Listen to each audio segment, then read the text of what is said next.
Hello, hello. So this is a wonderful week. We are really starting to explore and dive into all of the feelings of what it feels like when we have created our vision board. So we're starting to bring that excitement into us. Now, I will give you an example of this. When I was very, very young, when I was 10, about 10, I knew that I wanted to be a ballerina. It was like there was no limiting thoughts in my head. There was no question about it. It was just, I loved ballet. I was good at ballet. I had all the skills and the attributes needed for a ballerina. And it's like that is the only place my heart, my mind, and my vision was. And I remember having some images on my wall of ballerinas, and it was very simple. Like, it was just one beautiful lady. Her name was Miyako Yoshida from the Birmingham Royal Ballet at the time. And she was there in her Nutcracker Sugar Plum Fairy costume in a beautiful fifth position from the solo in Nutcracker. And I just remember I would stare at this picture for hours. And I would really get lost in my imagination of me being that ballerina on the stage. And I would reenact everything about it. Like, I would see it from myself being in the picture on the stage with the audience. I put myself into that position I wanted to be in. And, I'd imagine that after performance, the getting ready before the performance, I'd like feel what it felt like to move. I could imagine what it smelt like the old worn tutus, because I understood that smell already. And the point shoes, I remember just looking at the shape of her foot for hours. It's like it really absorbed into me. This desire that I had really became what I wanted. And what I was doing, and I didn't realize, was manifesting. That is the tool I was doing at that age. I was creating in my mind what I wanted to happen. And so that took me on a journey for the next 10 years of going to the Royal Ballet School, going through that journey of training, and also the ups and downs. It wasn't like, okay, I wanted this in my heart, in my mind, and then I got into the Royal Ballet. It wasn't like that at all. I had rejections and all sorts along the way, but it took me on that journey, and it was like nothing was going to stop me. It's fine. Whatever challenge comes my way, it's fine, because I know where I'm going. And I didn't have to push. I didn't have to stress. I just felt, and I knew with all my heart that is what I wanted. And this is a really great demonstration, and I always have to refer myself to this because I wasn't aware of what I was doing at that. I was just following my heart.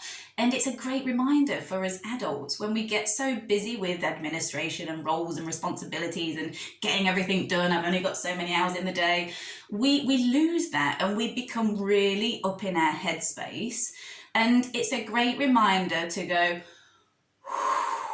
things can come together in an instant. We could be walking in the street, and by some random act, we are connected to people that can change our life in an instant. And it's that moment of just being open, always having a space within yourself that's open to the possibility that we're not aware of. Yeah, it's just letting something pop into us. And this brings me to the theme of today, of understanding, and I'm going to talk about this over the next couple of days, our feminine energy and our masculine energy. And what we are doing here on this program is energy work. So it's really important that we just start to get a sensibility for what these two energies are within us. Now, I'm a woman. It doesn't mean that I only have feminine energy in me. Everybody on this planet has masculine energy and feminine energy. I do, you do, we all do. And it's understanding when to lean into one so that we have this perfect balance. And I have noticed from my own life, when I am really heavily in one for too long, it's very unhealthy for my well-being. And I'll give you an example of this. So let's just explore what masculine and feminine energy looks like, what it feels like, what it is. So our masculine energy is related to the way in which we go about life. So when we are very, it's much more organized. It's about data collecting, analyzing, pushing forward, pushing, goal orientated, outcome orientated. It's very kind of hard, dig your heels in, fight. It's the very logical aspect of us. This is also related to our ego, which we have spoken about way back in, I think it was week 1. And too much of this disconnects us from our heart space. And I have so many examples in my own life when I have been like that. I've been too much about the square boxes, the ticking boxes, the getting things done, the time is important, the this has to be done, then that has to be done. It's like my vision becomes very narrow and I miss all of the beauty of the flow in life. And for me, that makes me very disconnected from my own well-being, my sense of self. It becomes very much about the goal, the targets, the hitting this, the hitting that, getting that done. However, looking on the flip side, our feminine energy is when we are in our heart. It's when we are nurturing. It's when we are in flow. It's when we are more intuitive. We are driven by our gut rather than our mind, well, our brain, our logical brain. We are much more creative. We are very fluid. We are much more responsive. It's not just about, no, this is how it's getting done. This is this is how we're doing it. It's much more organic. Now, both of them have a place. Yeah, too much feminine energy can often mean that we waft a little bit too much through life, and maybe we lack a little bit of structure. Yeah, so when we're looking at our vision board, for example, yes, we need to open ourselves up to all the possibilities that are around us and the things that are unknown that might just pop out of the blue. Yeah. However, we do need to support the feminine flow with some structure. Yeah, with the right amount of structure. Yeah, so that I'm going to give you an example here of improvisation. So I've seen improvisation done terrible ways where people just give students, right, off you go and work on something that represents a tree. And even I would be like, okay, so I have no structure. I've just got to kind of find something, pluck it from the ether. For some people that might work, but that is actually quite challenging. Whereas if you were to say, right, let's just start at a starting point. So we're going to improvise something that represents a tree. I don't know where I'm going with this. So I'm going to give you a starting point. I am going to say, look, there's a picture of a tree and there is lots of leaves on this tree, and I would like you to just observe how they fall down to the floor. And maybe let's create some movement that follows that pattern.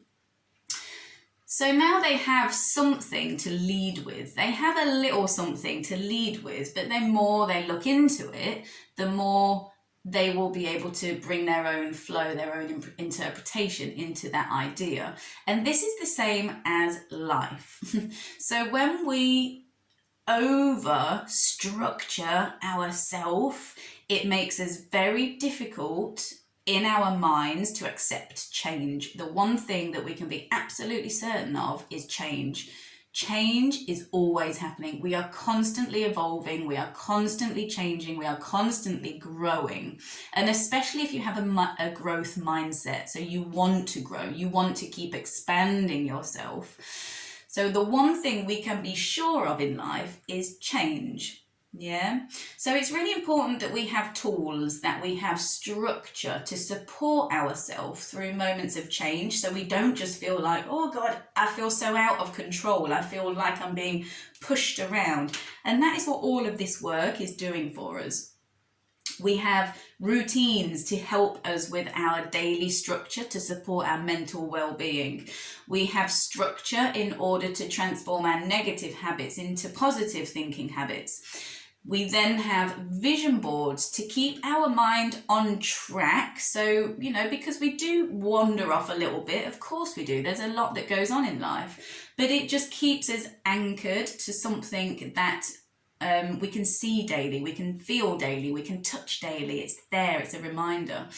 And then that's the kind of masculine structure that you're bringing into your life. But then we need to allow ourselves the space to flow and respond and change, and know that it's safe to change. Know that it's safe to evolve.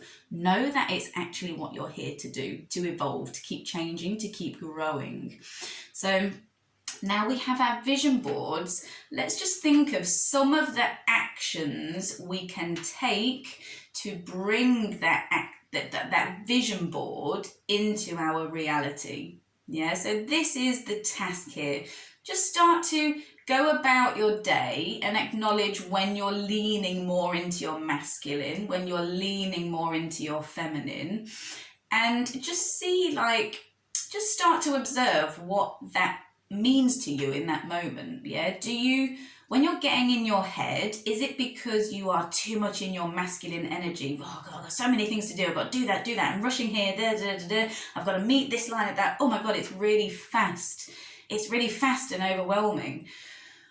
Or do you feel more safe, more comfortable, more in flow, more productive when you are more relaxed, more allowing things to happen without this grip of control? Masculine is very much control, and we do need to support, but we don't need to suffocate.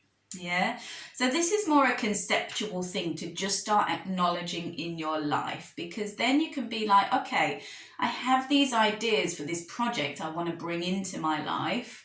Now, without overwhelming myself, what is that masculine activity that I can do to support that? Yeah, and it's finding that balance that keeps us really healthy. And the way I see it is, it's a combination of both. You need a little bit of the masculine to support you, and you need this beautiful flow on the inside to allow the movement of creativity within your life, of growth. Yeah.